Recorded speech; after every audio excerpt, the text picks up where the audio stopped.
Jam 6:30 petang. Mak berdiri di depan pintu. Wajah mak kelihatan resah. Mak tunggu adik bongsu balik dari sekolah agama. Ayah baru balik dari sawah. Ayah tanya mak, Alung mana? Mak jawab, ada di dapur tolong siapkan makan. Ayah tanya lagi mak, Angah mana? Mak jawab, Angah mandi, baru balik main bola. Ayah tanya mak lagi, Ateh mana?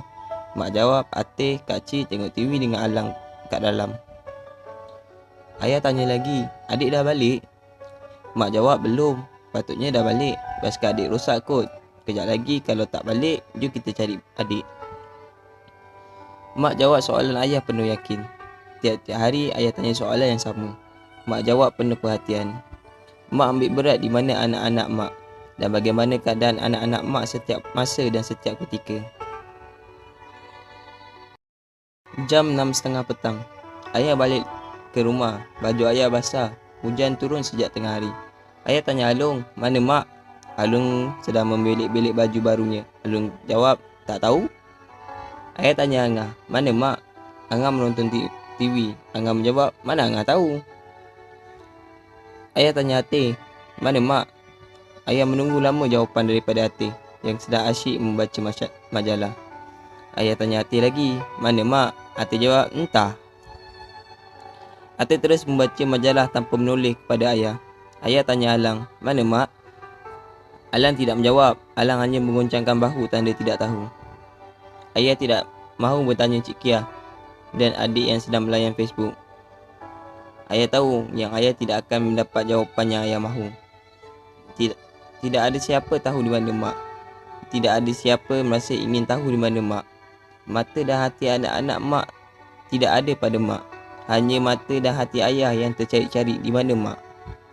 Tidak ada anak-anak mak yang tahu setiap kali ayah bertanya, mana mak? Tiba-tiba adik bongsu bersuara, mak ni dah senja-senja pun merayap lagi. Tak reti nak balik. Tersentak hati ayah mendengar kata-kata adik. Dulu, anak-anak mak akan berlari mendekat mak apabila balik dari sekolah. Mereka akan bertanya, mana mak? Bila mak tidak menunggu mereka di depan pintu.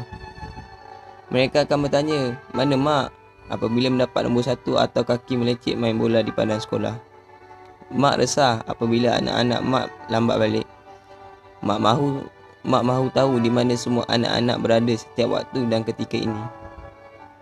Sekarang, anak-anak sudah besar. Sudah lama anak-anak mak tidak bertanya mana mak. Semakin anak-anak mak membesar, soalan mana mak semakin hilang dari bibir anak-anak mak. Ayah berdiri di depan pintu menunggu mak. Ayah resah menunggu mak kerana sudah senja begini mak masih belum balik. Ayah risau kerana sejak akhir-akhir ini mak selalu mengadu sakit lutut. Dari jauh kelihatan sosok mak berjalan memakai payung yang sudah uzur. Besi payung tercacat keluar dari kainnya. Hujan masih belum berhenti. Mak menjinjit 2 bungkusan plastik. Sudah kebiasaan bagi mak akan membawa sesuatu untuk anak-anak mak apabila pulang dari berjalan. Sampai di halaman rumah, mak berhenti di hadapan deretan kereta anak-anak mereka. Mak buangkan daun-daun yang mengotori kereta anak-anak mak. Mak usap bahagian depan kereta Ateh perlahan-lahan. Mak merasakan seperti mengusap kepala Ateh waktu Ateh kecil. Mak senyum. Kedua bibir mak diketak rapat. Senyuman tertahan. Hanya ayah yang faham. Sekarang, mak tidak lagi merasa mengusap kepala anak-anak seperti masa kecil dulu. Mereka sudah besar. Mak takut anak mak akan menepis tangan mak kalau mak melakukannya. 5 buah kereta milik anak-anak mak berdiri megah. Kereta Ateh paling indah. Mak tidak tahu apa kehebatan kereta Ateh. Cuma mak suka warnanya. Kereta warna merah bata. Mak kesukaan warna mak. Mak belum merasa naik kereta anak mak yang ni. Baju mak basah kerana hujan. Ayah tutupkan payung mak. Mak bagi salam. Salam mak tidak berjawab. Terketar-ketar lutut mak melangkah anak tangga. Ayah pimpin mak masuk ke dalam rumah. Lutut mak sakit lagi. Mak letakkan bungkusan di atas meja. Sebungkus rebung dan sebungkus kuih koci pemberian Mak Uda untuk anak-anak mak. Mak Uda tahu anak-anak mak suka makan kuih koci. dan mak malu untuk meminta untuk membawa balik. Namun raut wajah mak sudah cukup membuatkan Mak Uda faham. Semasa menerima bungkusan kuih koci dari Mak Uda tadi, mak sempat berkata kepada Mak Uda, "Wah, berebutlah budak-budak tu nanti nampak kuih koci kamu ni." Sekurang-kurangnya itulah bayangan mak. Mak bayangkan anak-anak mak sedang gembira menikmati kuih koci sebagaimana masa anak-anak mak kecil dulu.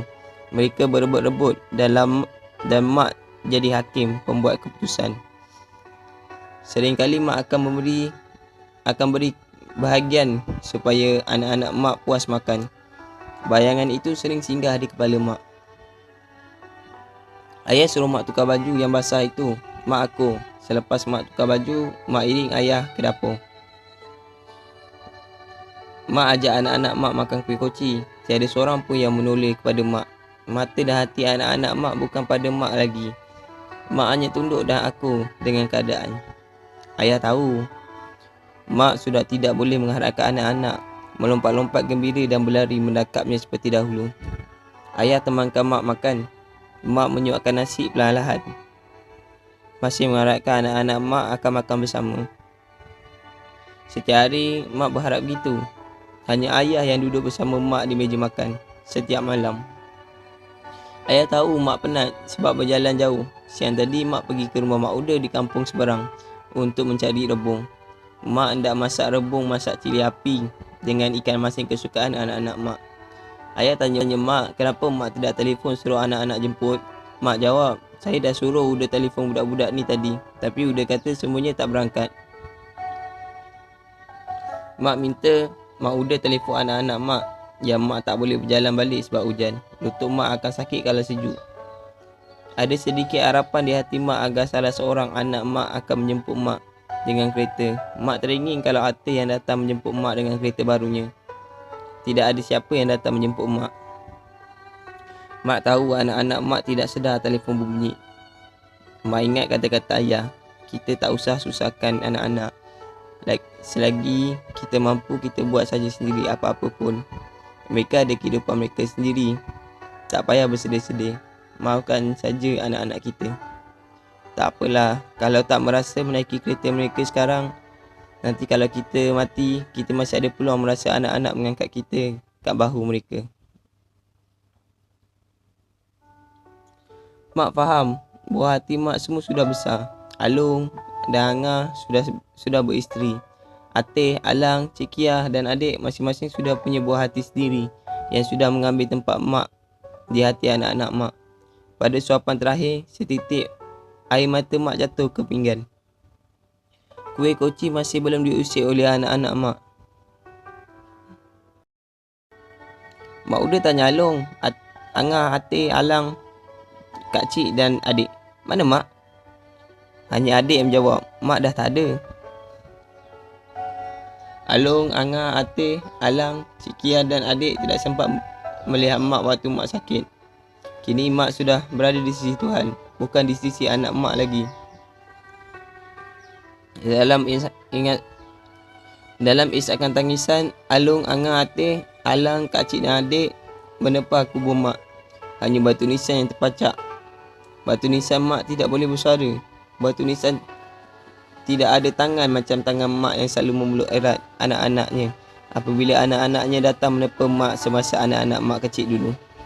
Mak pergi semasa Alung, Angah, Atik, Alang, Kak Cik dan adik berada jauh di bandar. Kata Alung, mereka tidak dengar telefon mereka berbunyi semasa ayah telefon untuk memberitahu mak sakit tenat. Mak faham, mata dan telinga anak-anak mak adalah untuk orang lain, bukan untuk mak. Hati anak-anak mak bukan milik mak lagi. Hanya hati mak yang tidak pernah diberikan pada sesiapa, hanya untuk anak-anak mak. Mak tidak sempat merasa diangkat di atas bahu anak-anak mak. Hanya bahu ayah yang sempat mengangkat jenazah mak dalam hujan renyai. Ayah sedih sebab tiada lagi suara mak yang akan menjawab soalan ayah. Mana Alung? Mana Angah? Mana Atik? Mana Alang? Mana Kak Cik atau mana adik? Hanya mak saja yang rajin menjawab soalan ayah itu, dan jawapan mak memang tidak pernah silap. Mak sentiasa yakin dengan jawapannya sebab mak ambil tahu di mana anak-anaknya berada setiap waktu dan setiap ketika. Anak-anak mak sentiasa di hati mak. Tetapi hati anak-anak mak ada orang lain yang mengisinya. Ayah sedih.